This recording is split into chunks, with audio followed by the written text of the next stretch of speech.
Welcome to editor news.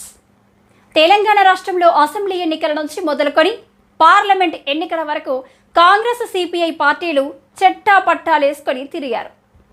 పొత్తు పెట్టుకొని పోటీ చేశారు.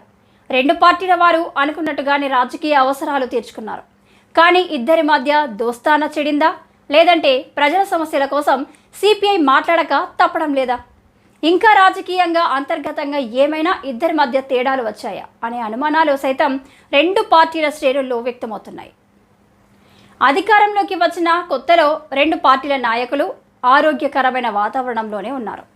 అసెంబ్లీ సమావేశాల్లో ఎమ్మెల్యే కూనంనేని సాంబశివరావు కాంగ్రెస్ ప్రభుత్వానికి అండగానే నిలిచారు. సమావేశాల్లో అంశాల వారీగా ప్రభుత్వానికి మద్దతు తెలిపారు.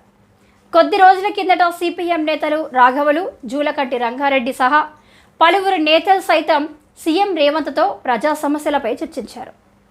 సిపిఎం కూడా కాంగ్రెస్తో స్నేహపూర్వకంగా వాతావరణం కొనసాగిస్తుందని రాజకీయ వర్గాలు అనుకున్నారు.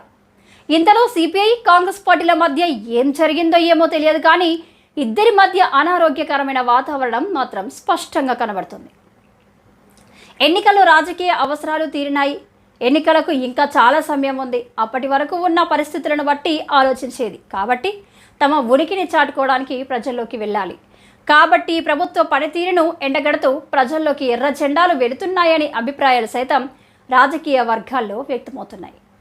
ప్రజా సమస్యలపై పోరాటం మంచిదే, కానీ ఎన్నికల్లో లబ్ధి పొంది ఇప్పుడు దూరం కావడం పైననే కాంగ్రెస్ వర్గాలు అసహనం వ్యక్తం చేస్తున్నారు. ప్రభుత్వ పనితీరుపై ఎమ్మెల్యే కూనంనేని సాంబశివరావు కితాబిచ్చారు. కొన్ని రోజుల నుంచి ఆయన ప్రభుత్వం గురించి మాట్లాడుతున్న మాటలు తేడాగానే కనబడుతున్నాయి. రుణమాఫీ విషయంలో అండగా నిలవాల్సిన సిపిఐ మరో విధంగా మాట్లాడుతుంది. కొద్ది రోజుల కిందట ఖమ్మం పర్యటనలో ఉన్న మంత్రి తుమ్మల నాగేశ్వరరావును సిపిఐ శ్రేణులు అడ్డుకోవడం జరిగింది. ఈ విషయం రాజకీయ శ్రేణుల్లో పెద్ద చర్చనీయాంశమైంది. మంత్రి తుమ్మల నాగేశ్వరరావు ఎర్ర చుక్కాలను సర్ది చెప్పుకోవాల్సి వచ్చిందంటే ఇద్దరి మధ్య పరిస్థితి ఏ మేరకు చేరుకుందో అర్థం చేసుకోవచ్చు. ఒక్క రుణమాఫీ విషయం గురించి మాట్లాడితే సరిపెట్టుకోవచ్చు, కానీ ఎన్నికల ప్రచారంలో ఇచ్చిన హామీలపై కూడా కాంగ్రెస్ ప్రభుత్వాన్ని నిలదీస్తున్నారు.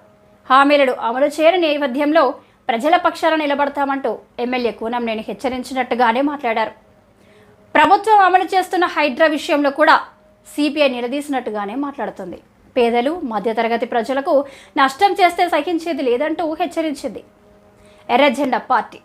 ఏది ఏమైనప్పటికీ సిపిఐ కాంగ్రెస్ పార్టీల మధ్య ప్రస్తుతం నడుస్తున్న కాలాన్ని గమనిస్తే బంధం దూరం అవుతున్నట్టుగానే కనిపిస్తుంది.